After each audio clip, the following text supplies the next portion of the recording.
Assalamualaikum warahmatullahi wabarakatuh. Waalaikumsalam warahmatullahi wabarakatuh. Alhamdulillah, puji syukur kepada Allah. Di siang hari ini kita masih diberikan kesempatan berupa nikmat kesehatan sehingga kita bisa datang di majelis yang insya Allah penuh dengan keberkahan. Hari ini ya, amin. Semoga Allah juga mengalirkan keberkahan kepada kita semua sehingga masa depan terbaik kita berhasil dapatkan bersama-sama. Untuk mengawali pertemuan pada siang hari ini, mari kita berdoa, membaca surat Al-Fatihah bersama-sama. Semoga apa yang kita niatkan dimudahkan, cita-cita kita dijawab oleh Allah Subhanahu wa taala. Al-Fatihah.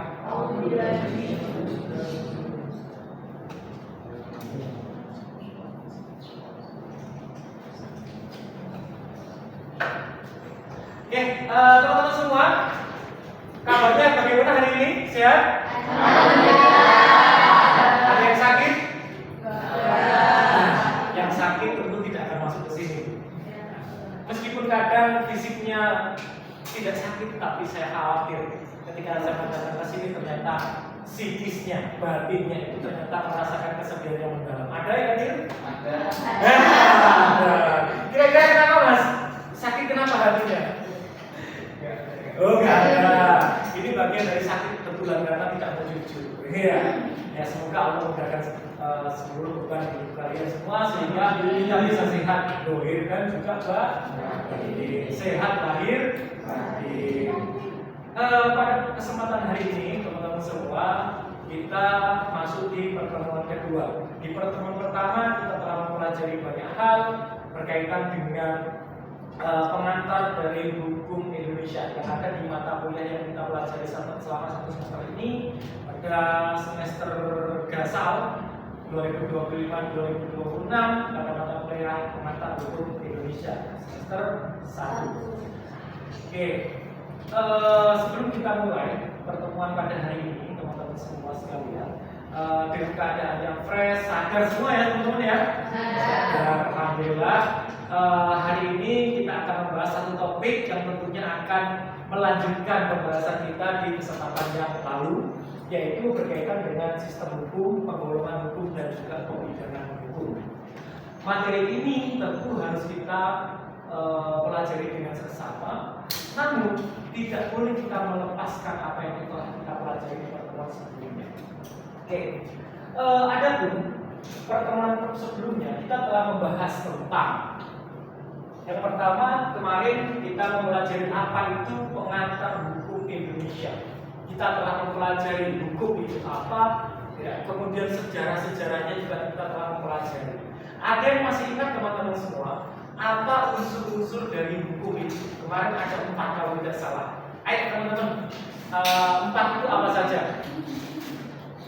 Oke, ada masih ingat? 4. Pertama, peraturan itu apa? Bersifat memaksa. Oke, 1, 2. Ada sanksi yang tegas. 3. Dibuat oleh lembaga yang berwenang atau bertugas. Yang terakhir, mengatur tentang perilaku masyarakat, ya, tingkah laku masyarakat. Oke, jadi 4 unsur itulah yang kemudian membentuk hukum. Nah, kalau hukum tidak terdiri dari 4 unsur itu, maka tentu tidak boleh, tidak cukup disebut sebagai satu hukum. Nah, itu pelajarannya kemarin. Nah, secara historis kita telah mempelajari sebelum Indonesia merdeka dengan mengalami beberapa fase perubahan-perubahan aturan sampai sekarang pun. Ya, sampai sekarang pun Indonesia sudah mengalami berapa banyak perubahan semenjak undang-undang itu disahkan. Undang-undang 1945 Undang-Undang Dasar itu sudah mengalami 4 kali amandemen. Ya. Itu baru Undang-Undang Dasar saja, belum lagi undang-undang beragam yang termasuk yang terbaru mau mengubah KUHP pidana kita mau diubah. Tentu dengan beberapa argumentasi, perbedaan pendapat dan lain sebagainya.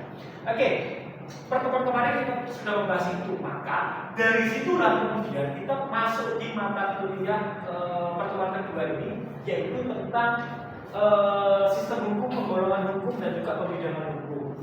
Tujuannya apa teman-teman kita mempelajari mata kuliah pertemuan kedua ini adalah mampu menganalisis berbagai kasus faktual dengan mengidentifikasi dan membedakan konsep pengantar hukum, sistem dan penggolongan hukum, serta tata hukum positif Indonesia untuk menarik kesimpulan yang tepat. Tujuan yang dimuat dalam sub CPNK pada kesempatan hari ini itu kemudian diturunkan menjadi indikator capaian yang harus kita pelajari. Jadi sukses atau tidaknya pembelajaran di pertemuan kali ini tentu harus mengikuti indikator ini, yaitu mahasiswa mampu membedakan sistem hukum, penggolongan hukum, dan juga pembidangan hukum. Jadi simpel, kita bisa mengerti apa itu sistem hukum, kemudian kita bisa membedakan jenis-jenis hukum dan juga pembidangannya, itu juga clear. Nah, apakah berhenti di sampai memahami saja? Tidak, tapi kita mampu membedakan, kita mampu menganalisis bagaimana capaian di sub CPNK. Nah, kalau namanya menganalisis sudah tahu beda, tapi ya, oh bedanya dalam aspek ini, alasannya ini, reasoningnya ini, dasar hukumnya ini, kita sudah mampu menganalisis itu capaiannya. Hal yang kita pelajari mulai dari sistem hukum itu apa, kemudian penggolongan hukum berdasarkan beberapa kriteria, bentuk, sifat, tempat, waktu, kemudian pembidangan hukum private dan publik, kemudian hierarki peraturan perundang-undangan. Itu juga tidak kalah pentingnya dalam konsep tata hukum di Indonesia. Hierarki itu berarti urutan atau rangkaian. Nah, sebelum lebih jauh teman-teman mahasiswa sekalian, coba kita melihat kondisi negara kita sekarang. Ada beberapa kasus yang tentu seringkali kita cermati, kita pahami.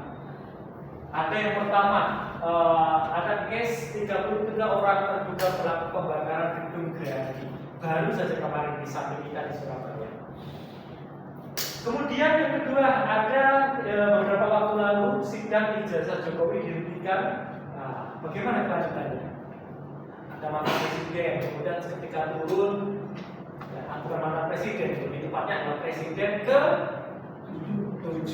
Jangan dilupakan, presiden punya jasa-jasa besar juga. Nggak ada istilah mantan presiden, presiden kan gitu. Nah, kebetulan presiden ke-7 kita beberapa kesempatan kemarin lagi training perkara jasa. Meskipun sebenarnya itu hal yang sepele, tapi karena itu berkaitan dengan pejabat publik pada waktu itu, maka itu menjadi satu entitas yang cukup kalau berbicara barang yang berharga itu punya nilai, value-nya ada gitu. Meskipun sebenarnya ngapain memperkarakan atau mempertanyakan ijazah orang lain itu hal-hal yang remeh gitu. Misalnya kalian ijazah SD kalian di mana? Terus ngapain terus ijazah orang lain? Tinggal saja. Nah, berhubung ini menjadi pejabat publik, itu akhirnya menjadi sorotan. Kemudian yang terakhir masih ada kaitannya dengan pejabat publik ya, di mana ada warga sipil yang menggugat Mas Gibran kan. Soal apa? Yaitu berkaitan dengan syarat belum menjadi cawapres. Dan dengan segala persoalannya di putusan Mahkamah Konstitusi. Nah, dari beberapa case, tentu masih banyak lagi selain daripada ini. Misalnya ada pencurian, ada apa. Kira-kira teman-teman semua, kita sudah mampu membedakan ini jenisnya masuk hukum apa atau tidak kira-kira? Ayo, mulai pertama dulu teman-teman. 33 orang terduga pelaku pembakaran gedung Gerahadi, membakar gedung pemerintah, fasilitas umum, bahkan sudah tergolong kadang cagar budaya dan sebagainya. Kira-kira itu boleh apa enggak membakar gedung? Tidak. Itu perbuatannya terlarang atau enggak? Terlarang. Nah, kalau kita sudah tahu itu terlarang, nah, terlarangnya di mana? Ayo, itu dilarang di mana? Di mana aturan yang melarang itu lewat apa aturannya? Nah, ini yang kadang masih kita belum begitu memahami. Nah, sebenarnya udah kalau kita tahu kira-kira kasus itu tergolong jenis hukum apa, bidang hukum apa sih itu? apakah dia nanti masuknya ranah hukum publik atau private? Apa Pak hukum publik dan private? Nah itulah yang kemudian menjadi penting kita pelajari pada pertemuan kali ini. Oke, saya ingin ngambil salah satu dari mahasiswa ya teman-teman sekalian. Kira-kira ada yang menganalisis kira-kira saja dari 3 kasus ini kira-kira tergolong jenis hukum apa? Masuk kategori entah itu private public atau hukumnya itu pidana atau perdata sesuai dengan pemahaman kalian lah. Ayo, ada yang mau menjawab? Salah benar jawab apa? Siapa? Mas Asis atau siapa? Oke, Mas Asis, silakan. Untuk yang 33 orang juga pelaku pembakaran gedung itu hukum ranah publik, hukum pidana. Hukum pidana, terus? Karena tadi saya pernah dengar dari pidana itu kan termasuk tindakan-tindakan yang sebenarnya yang merugikan masyarakat umum. Oke. Untuk yang sedang bisa Jokowi ini juga termasuk ini hukum privat ini. Oh, private. Privat. Nah, sebenarnya saya agak bingung juga kalau dibilang hukum perdata karena ada 2 orang yang sedang bermasalah. Tapi karena ini juga ijazah yang secara skala nasional, saya anggapnya ini hukum pidana. Oke. Kalau Yang buat ketiga? yang untuk Gibran ini kan kalau masalah calon presiden kan lebih ke hukum tata negara. Oke. Di tata negara, gitu ya. Oke. Ada pendapat lain atau mayoritas hampir sama dengan Mas Asis? Hampir sama ya? Nah, pada kesempatan kali ini kita akan mempelajari lebih dalam dengan contoh kasus seperti ini. Bagaimana kemudian kita memahami berdasarkan pembidangannya? Karena masing-masing dari pembidangan hukum atau jenis hukum itu mungkin karakteristiknya berbeda-beda, tidak boleh disamakan. Oke ya. Jadi antara private dengan public itu beda. Gak bisa kita pakai sudut pandang private terhadap perbuatan-perbuatan yang artinya publik. Seperti itu. Oke, jadi dari 3 kasus ini teman-teman sebenarnya sudah mampu menangkap pesan penting dari kenapa harus mempelajari materi pada hari ini. Gunanya itu. Nah kalau dilewatkan akan cukup sayang, gitu deh ya. Oke, teman-teman semua, saya ingin pada kesempatan kali ini kita coba bermain dulu ya. Saya minta perwakilan dari kelompok untuk join di Kahoot.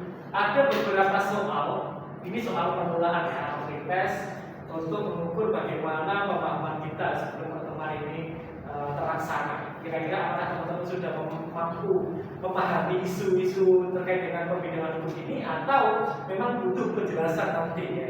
Nanti di ending kita akan coba konfirmasi ulang apakah pemahaman kita selama ini sudah betul atau sekiranya perlu ada beberapa yang ditambah atau diperbaiki. Oke, saya minta perwakilan dari kelompok untuk bisa memakai smartphone atau gadgetnya masing-masing. Ada mungkin 11 kelompok. Silakan masuk teman-teman ya. Coba saya mulai start di Kahoot. Ini sudah ada beberapa yang belum join, monggo. Silakan join di kodenya, pinjamnya di Kahoot 498002. Ayo, baru ada berapa 6 kelompok? Ayo.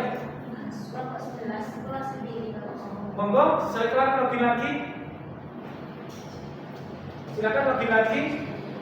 Bisa memakai identitas kelompok atau bisa pakai nama pribadi, tidak masalah ya, yang mudah saja. Monggo. Tidak perlu menunggu waktu lama, mungkin cukup 1 menit selesai. Oke.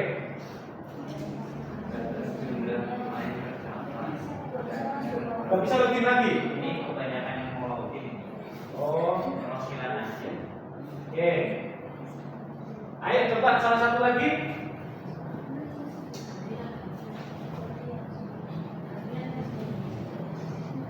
Gak bisa lagi semua.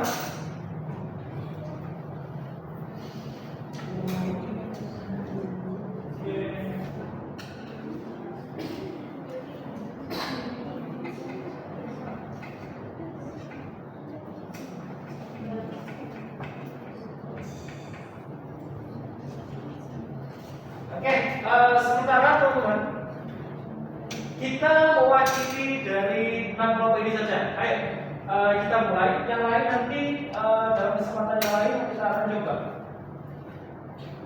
Silakan coba segera dipilih. Fokus 3, 2, 1. Oke.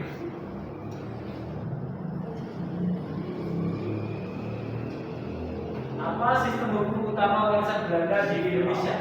Monggo, silakan. Nah, monggo nggak bisa masuk.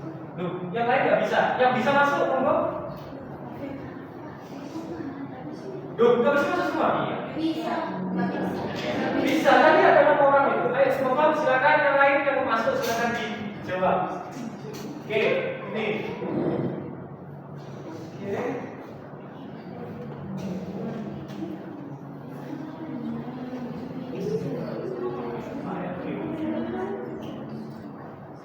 Oke, yang lain sudah bisa bergeser teman-teman? Hah?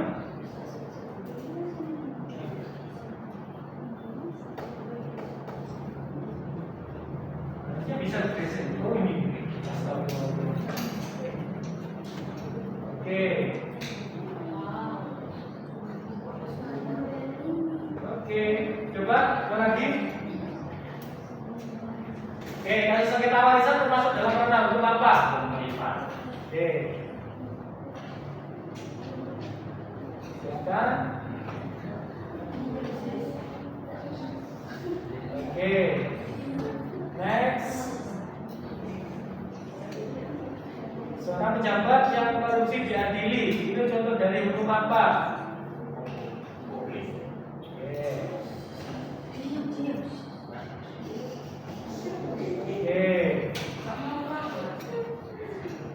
Oke, sekarang nomor 4. Apa contoh dari hukum tidak tertulis? Oke. Oke.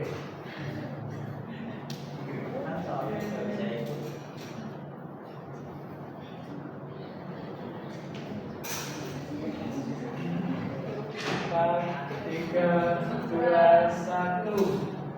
Oke.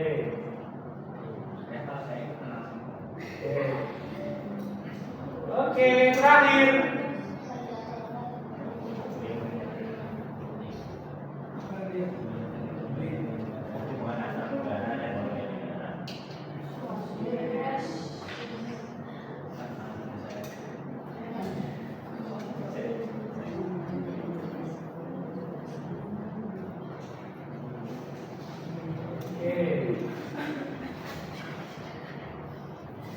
Oke, kita lihat. Nah,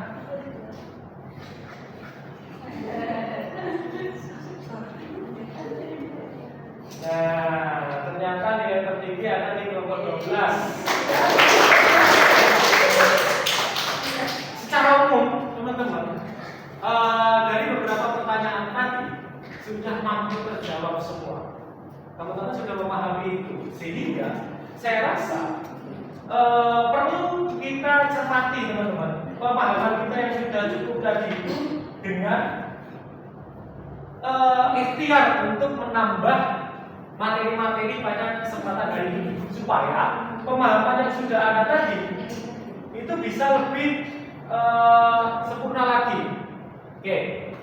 Nah, teman-teman diizinkan pada kesempatan hari ini saya menjelaskan sedikit saja materi berkaitan dengan sistem hukum, penggolongan hukum dan juga pembidangan hukum. Teman-teman yang sekiranya mengalami beberapa kendala, ya, termasuk ngantuk dan sebagainya, mohon untuk fokus terlebih dahulu. Smartphone, gadget, tolong diamankan terlebih dahulu. Sistem hukum terdiri dari rangkaian. Oke, karena dia berbicara sistem, maka dia tidak berdiri sendiri. Sistem hukum itu berarti satu rangkaian, satu kesatuan yang terdiri dari unsur-unsur yang mempunyai interaksi satu dengan yang lain dan juga bekerja sama untuk mencapai tujuan kesatuan tersebut. Namanya sistem, misalnya sepeda motor. Apakah dia bisa berjalan kalau tanpa mesin? Tidak. Sudah ada mesinnya, kemudian tidak ada bahan bakarnya, bisa digunakan? Sudah ada bahan bakarnya, ada mesinnya, ada, semuanya ada, tapi nggak ada yang mengendarai, bisa jalan? Tidak. Nah, sistem itu berarti rangkaian dari semua aspek, semua unsur-unsur. Maka ketika kita berbicara sistem hukum, maka berarti rangkaian dari kesatuan hukum itu. Oke. Nah, unsur-unsur hukum itu sendiri apa? Karena tadi sistem hukum itu adalah satu kesatuan dari unsur hukum. Nah, unsur hukum itu bisa dibedah menjadi peraturan hukum, asas hukum, dan juga pengertian hukum itu sendiri. Nah, sebenarnya kalau kita berbicara secara definitif, sistem hukum itu memang ya serangkaian apapun yang berkaitan dengan hukum itu menjadi sistem hukum. Nah, sistem itu menjadi satu bahan dasar perspektif point of view dalam memahami hukum itu sendiri. Entah itu hukum bersumber dari mana, bagaimana karakteristiknya, itu akan membedakan sistem hukum yang dipakai atau yang digunakan dalam satu wilayah tertentu. Oke, Pak, berarti sistem hukum di dunia ini nggak sama, lebih jelas. Ya. Di sistem di dunia ini, seseorang misalnya yang membentuk satu wilayah negara, kemudian menerapkan hukum, aturan. Kenapa diterapkan hukum? Supaya menciptakan ketertiban, ya, menciptakan ketertiban, kemudian kemanfaatan. Ya. Nah, di dunia ini sistemnya beragam. Oke, ada yang dikenal dengan civil law, ya. Kemudian ada yang dikenal dengan common law. Jadi istilahnya saja, kalau civil itu maka lawannya adalah common. Common itu kebiasaan, ya. Bisa dikatakan sebagai sistem hukum civil law atau yang bisa disebut sebagai Eropa kontinental. Nah, ini harus dihafal.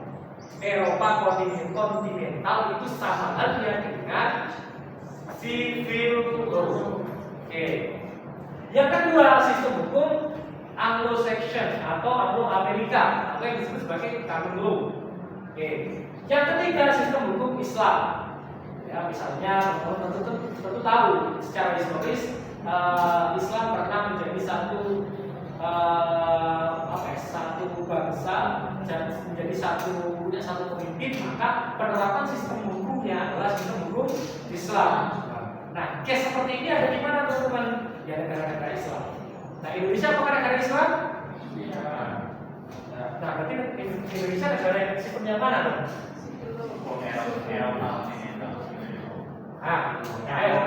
Mas Aziz tadi gimana? Kalau Indonesia mengandung sistem hukum campuran. Campuran antara Eropa, kontinental, hukum Islam, sama hukum adat. Oke. Berapa berarti? 3. 3, yaitu sistem hukum Eropa kontinental, kemudian hukum Islam dan hukum adat.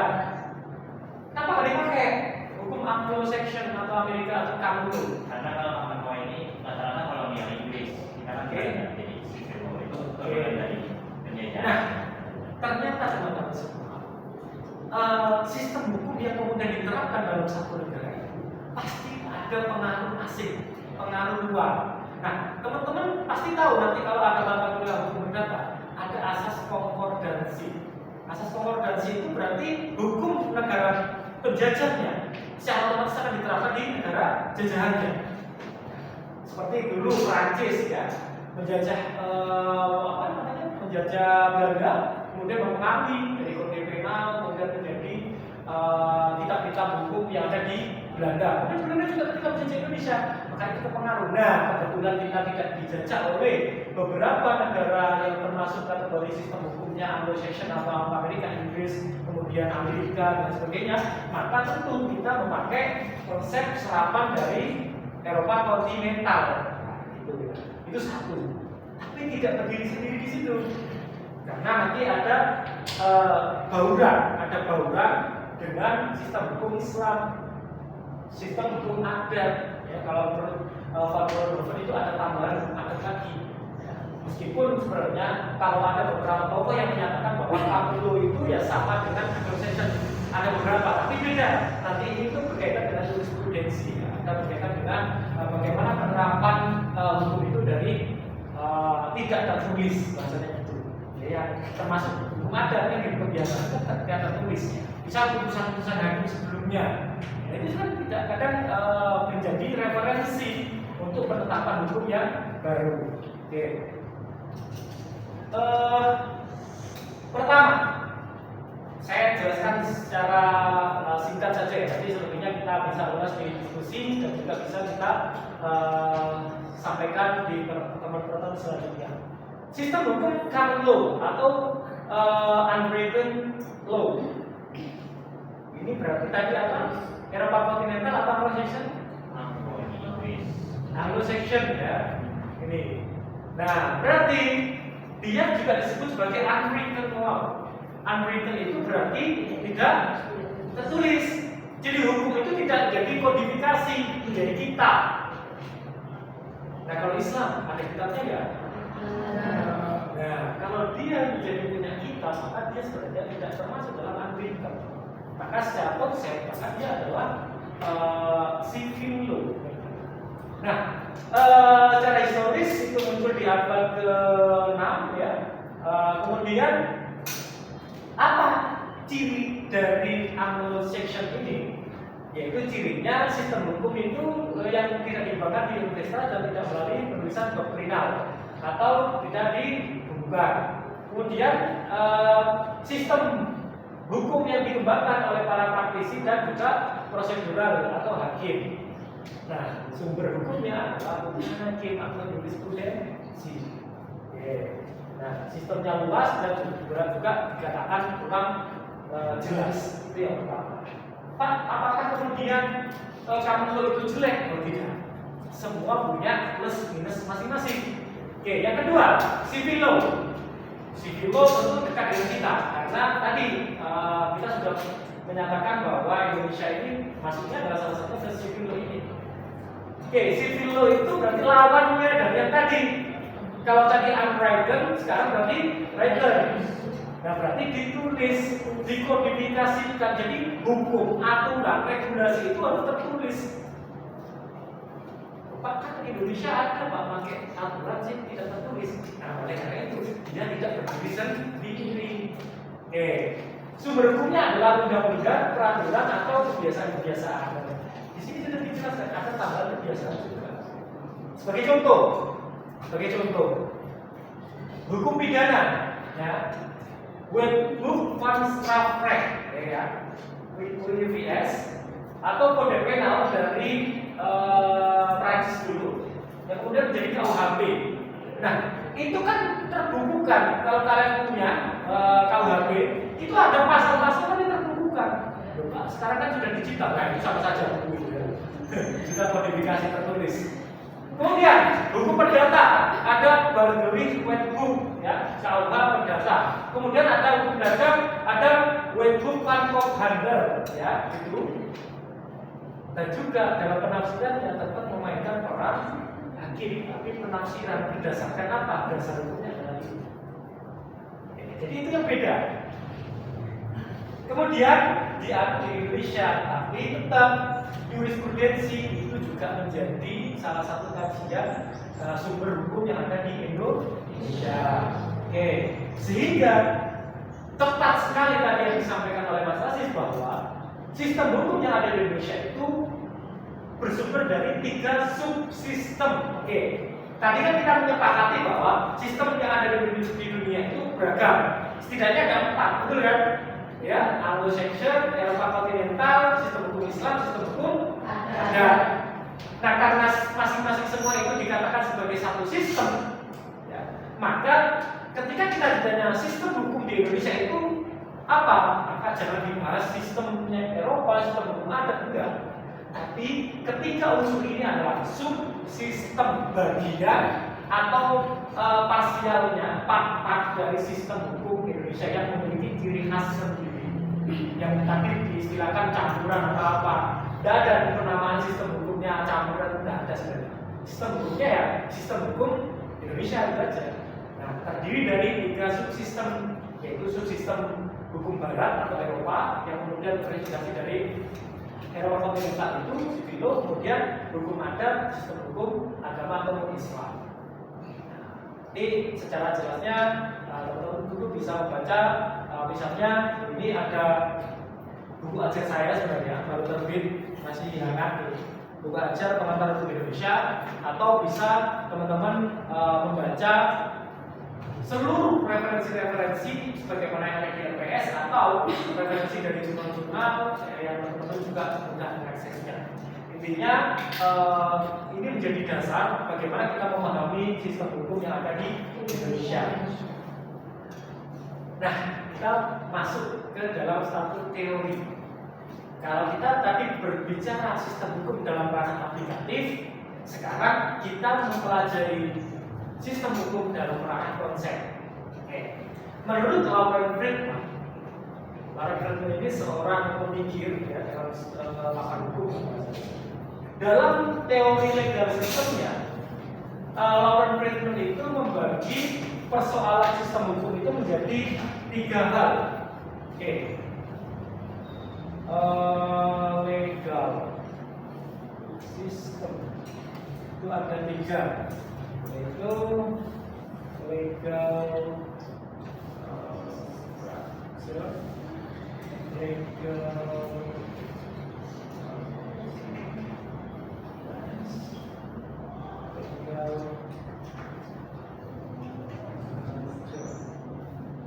Oke, teman-teman,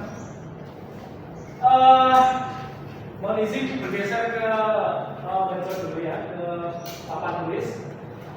Legal sistemnya Lauren Friedman itu terbagi menjadi 3, legal structure, legal substance, dan juga legal culture. Nah, legal structure itu adalah struktur hukum. Ya. Struktur hukum itu berarti elemen-elemen apa yang membangun hukum itu sendiri. Ya. Kalau di sini dijelaskan lembaga membuat undang-undang apa? DPR dan juga pemerintah. Pengadilan itu strukturnya, organ-organnya bahasanya gitu ya. Kemudian penegak hukum siapa? Penegak hukum yang Polri itu juga ya, badan yang berwenang menerapkan hukum macam-macam, nanti advokat itu juga penegak hukum. Kemudian lembaga peradilan itu juga masuk ya, peradilan ini tadi Mahkamah Agung dan kawan-kawan. Itu strukturnya. Yang kedua, substansinya, legal substance. Legal substance itu bisa berarti hukum concreto, yaitu kaidah hukum individual. Kemudian in abstracto, yaitu kaidah hukum yang umum, dasar-dasar hukum individu bagi siapa saja. Substansi hukum itu penting. Apa substansinya? Yaitu aturannya. Ya, misalnya tadi kita membahas akan kitab undang-undang hukum pidana, kitab undang-undang hukum perdata, undang-undang tentang perampasan aset, misalnya. Itu adalah substansi hukumnya. Ya, kalau substansi hukumnya bagus, apa kemudian hukum itu dikatakan bagus? Ya, oke. Yang ketiga, yaitu legal apa? Culture, pelalui culture itu ya. Legal culture, budaya. Yaitu budaya hukum. Nah, budaya hukum itu teman-teman apa? Yaitu sikap warga negara, sikap individu terhadap hukum itu sendiri beserta nilai-nilainya. Ya, bisa jadi nanti itu menjadi nilai value yang kemudian dimiliki. Bisa jadi nanti itu berkaitan dengan bagaimana menciptakan kesadaran hukum, kepatuhan hukum. Nah, itu ada di sini budayanya. Nah, kalau saya tanyakan, kira-kira kalau aturannya bagus, hukumnya apakah sudah bagus? Nah, berarti kan penegaknya ada di sini ya.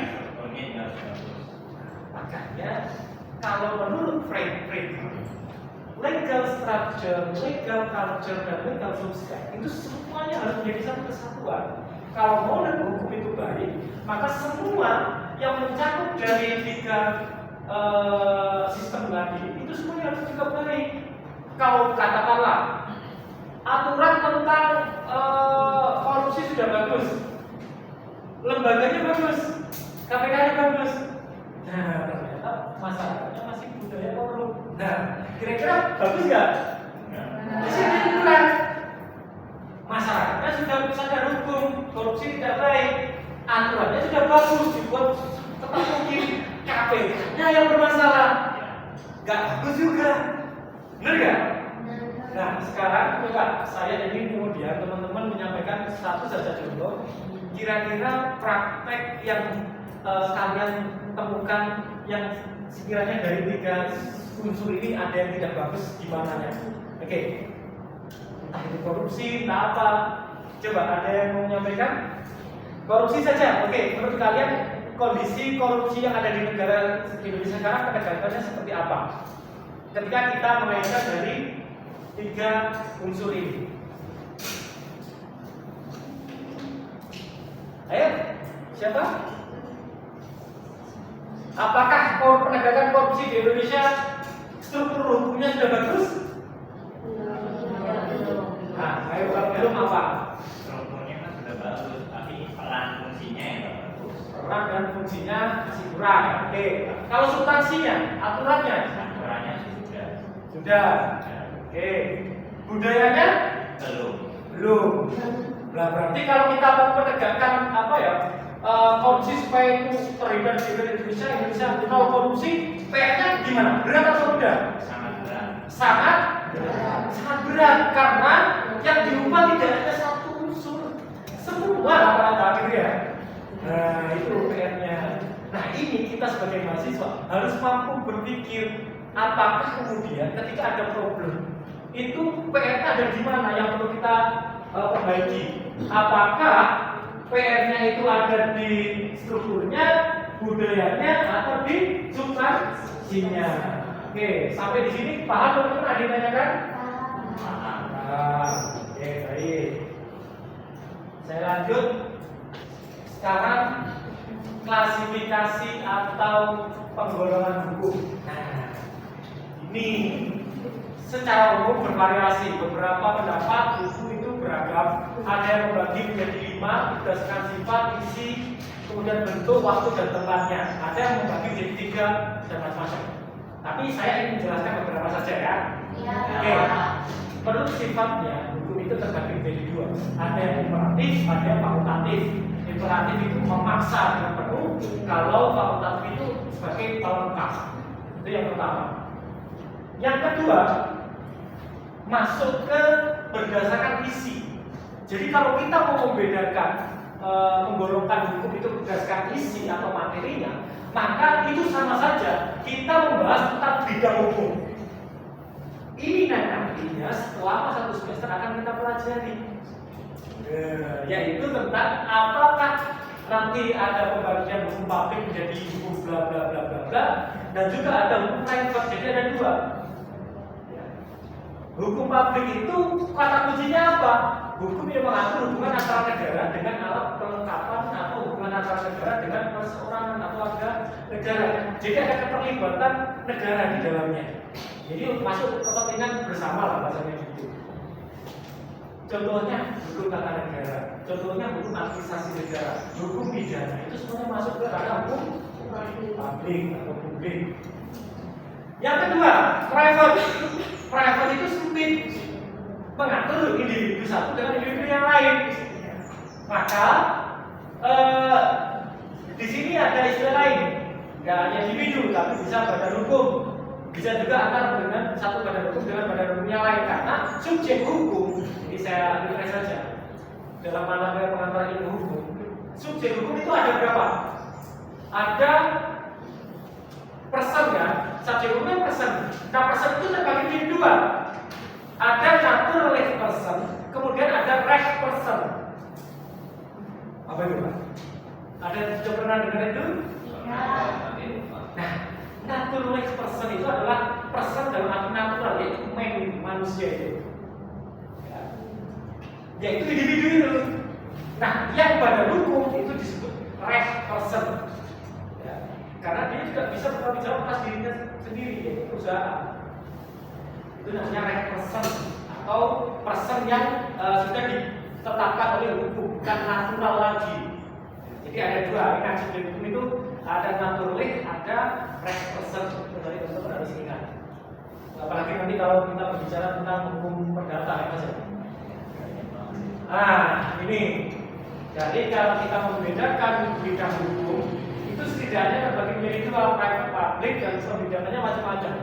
Yang ini nanti akan kita bahas selama satu semester ini. Ya, jadi ini masuk kategori pembidangan hukum. Tadi kita berbicara penggolongan. Nah, kalau penggolongan yang lain itu tinggal dilihat dari segi mananya, kan gitu. Oke, kita coba di sini ada penjelasannya. Kemudian ini ada yang lain. Nah, kalau dari bentuknya ada tertulis tidak tertulis seperti tadi, ya bisa unwritten ada version. Oke. Saya ingin menutup dengan hierarki perundang-undangan. Oke ya. Hierarki itu tata urutan. Tata urutan yang ada di Indonesia sekarang sudah mengalami perubahan, yaitu pertama berdasarkan pasal 7 Undang-Undang Nomor 10 2024. 2004. Maaf. Kemudian ada berapa? Pertama yang tertinggi adalah Undang-Undang Dasar. Oke, di bawahnya ada undang-undang atau perpu. Apa kepanjangan dari perpu itu teman-teman? Peraturan pemerintah pusat. Ada yang lain? Peraturan pemerintah pengganti undang-undang. Karena kedudukannya setara dengan undang-undang, maka dia harus level. Ya. Kemudian 3 ada peraturan pemerintah. Kemudian ada Perpres, peraturan presiden ditutup dengan perda. Nah, kemudian diperbarui di tahun 2017, yaitu setelah Undang-Undang Dasar ada TAP MPR, ketetapan MPR. Kemudian ada undang-undang atau selevel dengan perpu. PP, Perpres, perda sama. Jadi ada ketetapan dari MPR itu sendiri. Oke, meskipun levelnya sekarang sudah jarang dikeluarkan ya, MPR tidak semagis dulu sebelum ada era ini ya.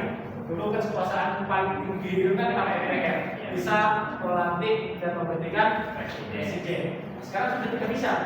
Oke, teman-teman semuanya, kira-kira dari sini tadi kita sudah bisa membedakan atau belum jenis-jenis atau case tadi yang tadi di awal saya sampaikan. Coba kita ulas lagi. Ya, kira-kira yang nomor 1, 33 orang terduga pelaku pembakaran gedung, ini private atau public? Oke, tadi di awal kan belum seheboh ini kan? Ya. Nah sekarang sudah yakin Pak? Aku yakin tidak hanya sekedar aku yakin. Kalau anda sekedar melihat, kalau hak itu sudah melibatkan urusan hati. Nah kalau sudah berbicara urusan hati sudah dalam kan gitu. Karena kalau sudah sakit hati, sakitnya juga dalam kan gitu.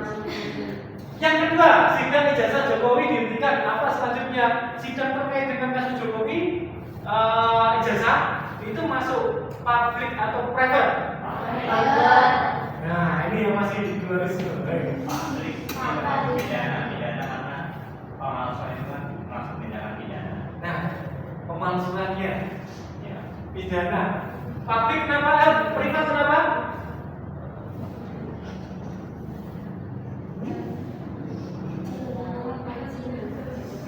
Kenapa? Privat. Kenapa? Hah? Coba kaitkan tadi hubungan kalau kita berbicara private itu hubungan siapa dengan siapa?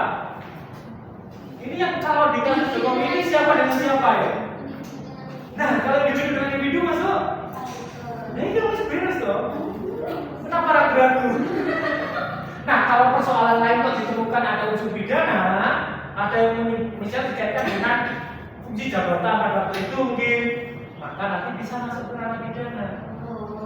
Tapi untuk case-nya, kalau dia menyatakan ijazah, sertifikat tangan, itu kan semuanya individu dan individu. Ya, Dilihat itu berbeda. Private.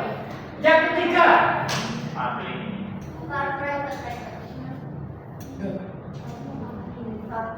syarat Pendidikan ini public, soalnya kan Mahkamah Konstitusi itu hukum tata negara. Oke, yang ketiga adalah publik, oke ya. Yang ketiga adalah publik. Oke. Nah, kalau kita memahami lebih dalam ini masuknya pabriknya kemana, private-nya di mana, itu akan kita pelajari minggu demi minggu ke depan. Ya, coming soon, oke? Nah, ini hanya permulaan. Nah, minggu depan, teman-teman, kita akan mengawali dengan pembahasan pada ranah private, yaitu hukum perdata. Nah, perdata ini cenderung individu ke individu, ya, person to person. Misalnya, warisan, masuk di mana warisan?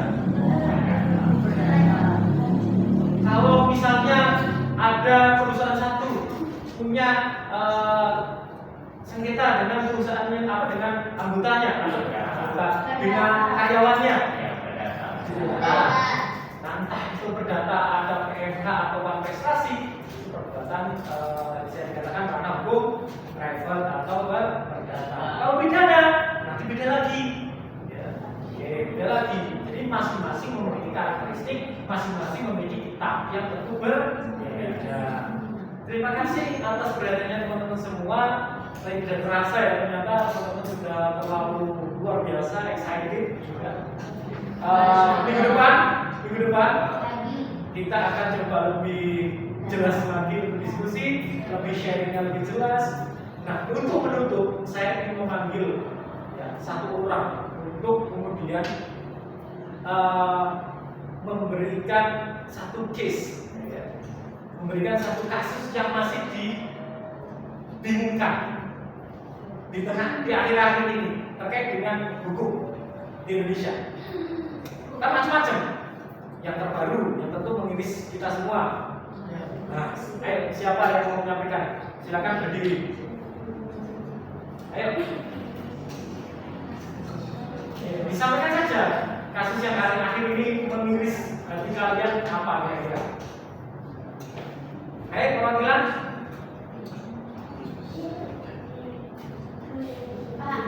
Oke, namanya siapa Mbak? Naili, Mbak Naili silakan disampaikan, nggak usah berdiri, nggak apa-apa. Kasusnya itu Pak yang sekarang yang ada di DN. Nah, kira-kira tanggapannya dengan kasus dimutilasi itu masuk ranah hukum publik atau private?